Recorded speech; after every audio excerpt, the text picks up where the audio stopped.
What's up, everyone? So many of you have asked me how to transition from an agency job into private practice. And I mean, you do have a pretty decent gig going already. You have a steady salary, you got benefits, and you have a ready stream of clients who are all needing your help. It can be scary to leave something that's so secure for something that seems risky. But in this video, I'm going to show you how to make that transition as smoothly as possible with the least amount of risk. Welcome to Private Practice Skills.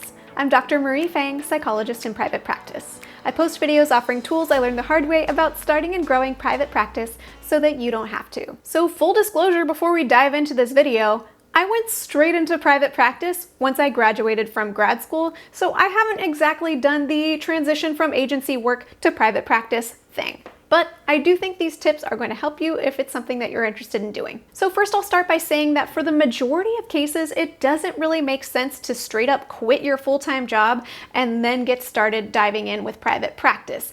The only way I could see that making sense, maybe, is if you have at least 6 months worth of money saved up, and ideally closer to like a year's worth of money saved up, and maybe you're just like completely burned out on your job and you just got to get out of there. But I think for the majority of us, it makes the most sense to move gradually from agency work into private practice. If today I was working full-time at an agency and I wanted to start making the transition into private practice, here are the steps that I would follow. Step number 1, find your niche. Yep, there it is again. If you've watched any number of my videos, you've heard me mention this tip many times, and that's because finding your niche applies to so many different aspects of private practice. Knowing your niche will help you determine your business name, marketing strategy, and so much more. I do have a video with a detailed strategy to help you find your niche, so I'll link to that below. I suggest you start there if you'd like a little help. Step number 2, develop a marketing strategy. Yep, this comes before renting an office or any of the other really expensive parts of private practice. Now, I suggest you just start with one marketing strategy and leverage that as much as your time and energy allow. If you'd like help determining the right marketing strategy for you, I also have a video covering that, and I will link to it below. Step number 3, implement your marketing strategy.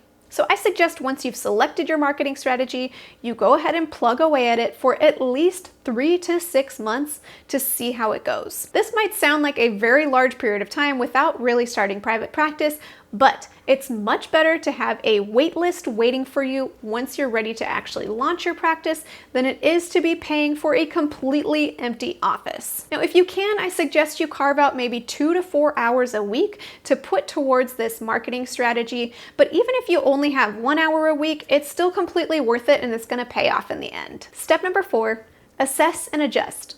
So after about 3 months or so, it's time to take a step back and evaluate how your marketing strategy is doing. Now, if you're not getting the kinds of traction that you're hoping for, it doesn't necessarily mean that private practice isn't right for you. It just means it's time to adjust something about your strategy. Maybe it's possible that your niche is a little bit too broad, or maybe it's possible that your marketing strategy isn't reaching your target demographic. If you have access to a trusted colleague who can be both gentle and honest with you to help you evaluate your marketing strategy and give you feedback, that can be really helpful at this point. Once you have some traction going, then you can move on to step number 5, and that's to set up a way for potential clients to reach you.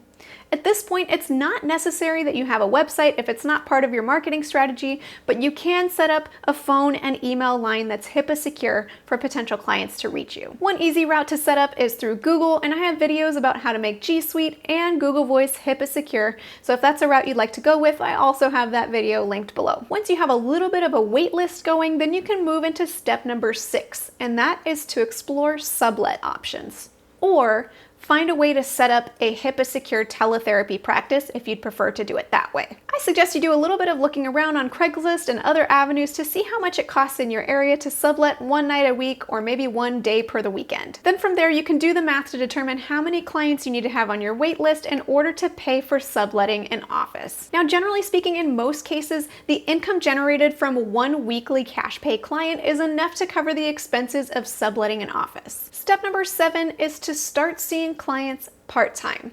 So once you've gone ahead and signed the lease or you set up a HIPAA secure teletherapy option, now you can start seeing clients on the side of your full-time agency job. Once you start generating enough revenue that you're earning a profit, then you can start using those profits to put back into growing your private practice. Now is a great time to start building a website if you haven't yet, or get yourself listed in therapist directories. There's some ways that you can put a little bit of money into your practice in order to get more revenue back. And for step number 8, you can go one of two directions. You can either gradually continue to increase how much time you spend subletting an office so that you can keep seeing more and more clients, or you can build your wait list bigger and bigger until it's large enough that you feel comfortable quitting your full-time job and diving into private practice full-time. Of course, it's way less risky to go the route of gradually increasing how much time you sublet, but it's also mentally and emotionally taxing to sustain your full-time agency job and then see more and more and more clients on the side.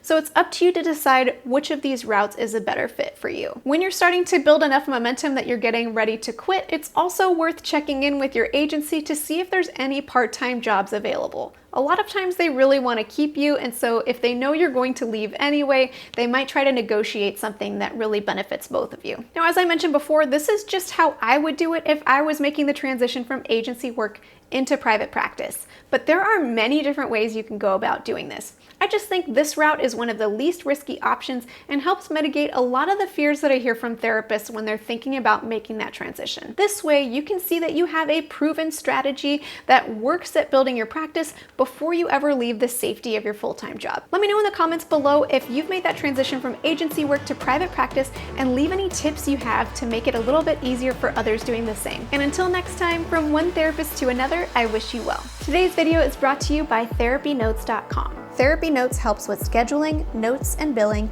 so that you can spend more time with your clients and less time on back office paperwork. Click the link in the description of this video to get 2 months to try it for free with no commitment. I think this is crooked.